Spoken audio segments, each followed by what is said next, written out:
Nous allons vous montrer comment allumer et éteindre le moteur. Yannick, à toi de jouer. Bonjour. Alors donc comme nous avons deux moteurs dans chaque coque, il y a le moteur tribord et le moteur bâbord. Donc on a deux tableaux de commande pour le moteur tribord, pour le moteur bâbord qui fonctionnent exactement de la même manière. Pour mettre en route le moteur, ici dans ce cas-ci le tribord, il faut toujours vérifier avant que les manettes de gaz soient bien sur neutre, c'est-à-dire en position verticale, pas légèrement penchées. Ça veut dire que c'est enclenché en marche arrière ou en marche avant. Donc vérifiez que c'est bien au point neutre.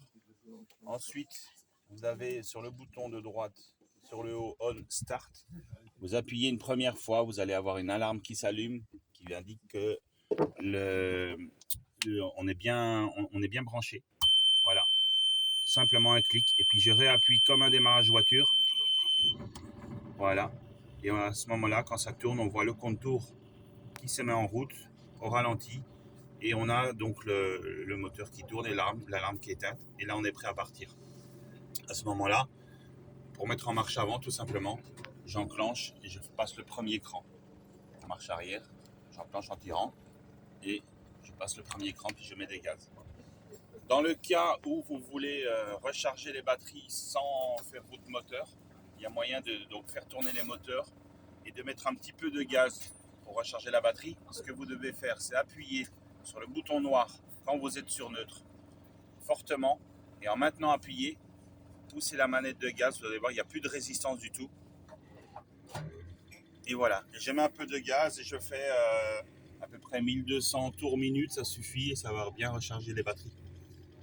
Voilà, et quand vous voulez arrêter, à partir du moment où vous retirez la manette au point neutre, vous allez avoir le bouton qui saute et il va être directement, voilà, ça veut dire que la prochaine fois, je serai de nouveau en propulsion. Ensuite, pour éteindre le moteur, c'est tout simple, mais il faut le faire dans le bon ordre. Vous avez un bouton stop ici en bas à gauche et c'est un étouffoir. Donc il faut appuyer jusqu'à ce que le moteur s'éteigne, que le contour retombe à zéro et l'alarme à un certain moment va se mettre en route. Donc j'appuie, voilà, le moteur est éteint, l'alarme va se remettre en route, ça preuve que le moteur est bien éteint et puis ensuite je clique sur off et on est bon. Merci Yannick.